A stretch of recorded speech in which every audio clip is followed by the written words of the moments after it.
My sister tried to steal my fiancé, but I introduced her to the man she could never control, and watching her lose was my sweetest victory. The first time I realized my sister Mia had a dangerous obsession with taking what wasn't hers, I was 15. She borrowed my favorite jacket for a party, swore she'd return it the next day, and I found it weeks later, ripped, stained, and tossed in the laundry basket. But it wasn't the jacket that stayed with me. It was the smug little smile when she shrugged and said, "Guess it looked better on me anyway." As we grew older, the borrowing turned into stealing. Not just clothes, but friends' attention, and eventually men. Every time I dated someone even semi-serious, Mia would find a way to insert herself into their lives. Flirty texts, late night, emergency calls, inside jokes meant to push me aside. Most of them were too weak or too flattered to resist. By the time I turned 26, I had lost count of how many relationships she had sabotaged. But Ryan was different. He was mine. The way he looked at me felt solid, unshakable. He wasn't dazzled by Mia's charm the way so many others had been. Still, I knew better than to underestimate my sister. I didn't parade him in front of her, didn't tag him in my posts, didn't give her an easy way in. The mistake came one night at dinner with our mom. I mentioned the engagement. It slipped out, so natural, like any daughter sharing good news. But Mia's eyes sharpened instantly, and I knew. It wasn't joy I saw there, it was hunger. And from that moment, I braced myself. Because if there was one rule in our family, it was this: Mia always went after what she couldn't control. When Ryan showed me the first DM she sent him from a fake account, we laughed. I thought, finally, this is where her tricks fail. But I had no idea she was just getting started. And what I did next, introducing her to the one man she could never control, was the beginning of her unraveling. 3 weeks before my wedding, I was laid up in bed with the flu. Ryan was supposed to be out at his brother's golf tournament, so I didn't think much of it when I didn't hear from him right away. Around noon, I got a text from my friend Claire, who lived in the same complex as Mia. "You're not gonna like this," it read. Attached was a photo of Ryan's car parked in the visitor's spot outside Mia's building. My fever broke instantly. I threw on a sweater, grabbed the spare key Mia had once given me for emergencies, and drove over, dizzy and trembling. Inside, the air smelled like her perfume, sweet, artificial, suffocating. And there they were. Mia on the couch, her head in Ryan's lap, both half-dressed, his hand tangled in her hair. She looked up at me with those practiced, watery eyes. "I'm so sorry," she whispered. "He just reminds me so much of Ethan." Ethan, the phantom man she had been clinging to for years, the one-night fling from college, who never called her back.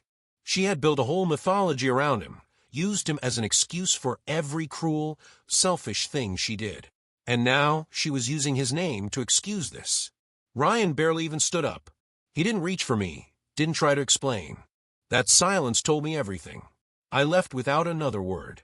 My wedding wasn't just off, it was dead. But in that numb, hollow drive home, one thought crystallized in my mind. If Mia wanted to chase ghosts, then I would hand her one. And this time, it would be real enough to haunt her. That night, I couldn't sleep. My fever was gone, replaced by a steady, burning clarity. I lay awake scrolling through Instagram, searching one name, Ethan Hale. He wasn't hard to find. Athletic build, scruffy beard, a golden retriever in half his photos. His feed was full of casual hikes, gym selfies, and videos of him helping clients. Turns out he was a physical therapist. Normal, grounded, decent. Exactly the kind of man Mia would never be able to bend to her will. I hesitated before messaging him. My thumb hovered over the keyboard, my brain whispering that this was crazy. But then I remembered the image of her smirking through crocodile tears, Ryan's hand still in her hair, and my doubt evaporated. "Hey," I typed. "This might sound strange, but my sister had a thing for you in college. She just wrecked my engagement. Want to help me wreck her fantasy?" I expected silence, maybe a polite brush-off. Instead, his reply came in 12 minutes flat. "Mia, right? The girl who showed up at my mom's house once, pretending we were some kind of star-crossed couple? Yeah, I remember. I'm in." I blinked at the screen. Not only did he know her, he remembered her madness. And he wasn't afraid of it. We started planning. At first it was lighthearted, me venting, him laughing at Mia's delusions. But soon, it shifted into something sharper. We talked about showing up together at the next family gathering. about letting her see us holding hands, laughing, taking everything she ever wanted, and making it ours. By the end of the conversation, Ethan had agreed to visit my city in 2 weeks. If nothing else, he said, it'll be fun to watch her squirm. For the first time since the betrayal, I smiled. Not just any smile. A smile that tasted like revenge. The day Ethan arrived, I almost lost my nerve. Standing in the bus station, I kept smoothing my dress, wondering if this whole scheme was childish, desperate, maybe even cruel. But when I saw him step off the bus, tall, broad-shouldered, carrying nothing but a duffel bag, and that easy grin, the doubt evaporated. He wasn't just handsome. He radiated the kind of calm confidence that Mia had always mistaken for weakness, the kind she thought she could twist. But watching him walk toward me, I knew he wasn't the type to be controlled. "Guess I'm your decoy fiancé now," he teased, pulling me into a friendly hug. I laughed, maybe too hard, but it felt good. For the first time in weeks, I felt alive. That night, we stayed up late at my apartment, planning the performance. We rehearsed how we'd walk into my parents' house, how his hand would brush mine, how we'd look at each other just long enough to sell it. He even joked about practicing our couple smile for family photos. By Saturday, I was ready. My dad's birthday meant the whole family would be there: Mom, uncles, cousins, and of course Mia. She never missed an opportunity to be the center of attention. We parked 2 houses down and walked up together, my heels clicking on the pavement, his arm warm against mine. I could already hear the laughter and clinking glasses inside. My stomach twisted with nerves. "Hey," Ethan whispered, leaning close. "Remember, this isn't just about her. It's about you showing everyone you're stronger than they think." I nodded, took a deep breath, and pushed the door open. The room went quiet for a heartbeat when we walked in. And then, just as planned, I smiled. "Everyone," I said, my voice steady. "This is Ethan." Across the room, Mia's wine glass froze halfway to her lips. Her face drained of color, then flushed bright red. It was working. Mia's reaction was everything I had imagined and more. Her forced laugh cut through the room like glass. "Ethan? Wow, what a coincidence." Ethan smiled politely, his tone calm but pointed. "Good to see you again, Mia." Her mask cracked. She stammered, trying to compose herself, but the room had already shifted. My mom rushed over with that practiced hostess smile, asking how we met. Ethan and I slipped into our rehearsed story, mutual friends, reconnecting after years, sparks flying instantly. As I spoke, Ethan kept his hand lightly on my back, just enough to look natural, but strong enough to remind Mia that he was mine.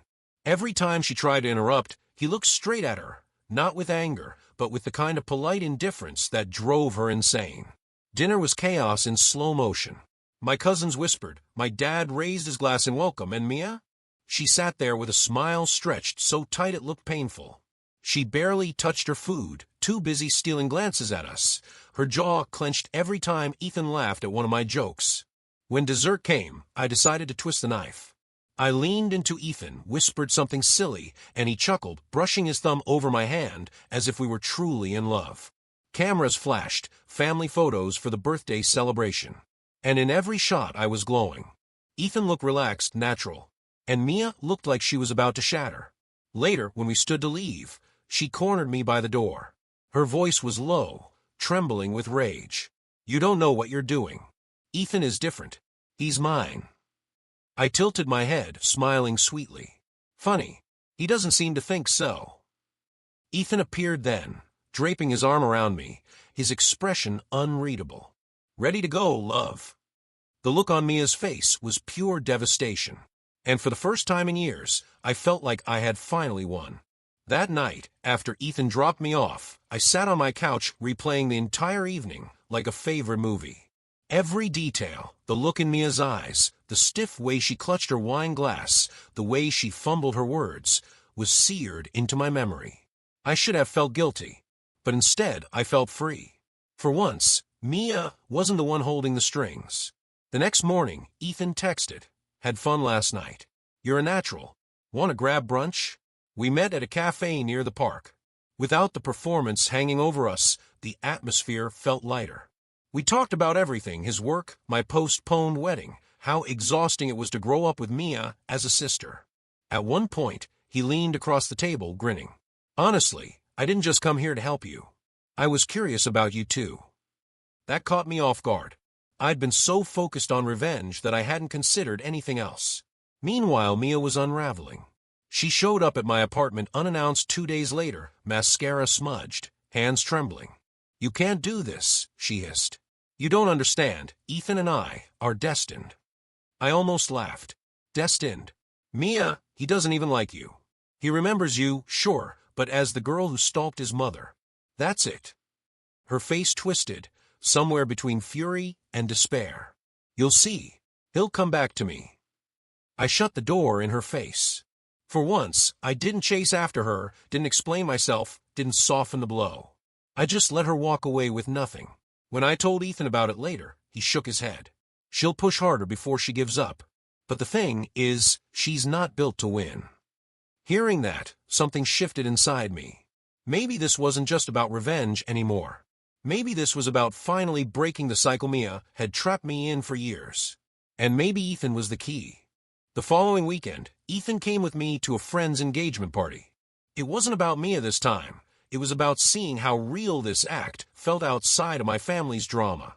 And to my surprise, it didn't feel like an act at all. He fit in effortlessly, making everyone laugh, helping carry trays when the caterer tripped, even charming my notoriously tough best friend Claire, who whispered later, "Okay, I get it. He's a catch." For the first time, I realized I wasn't pretending when I reached for his hand. Of course, Mia found out. She always did.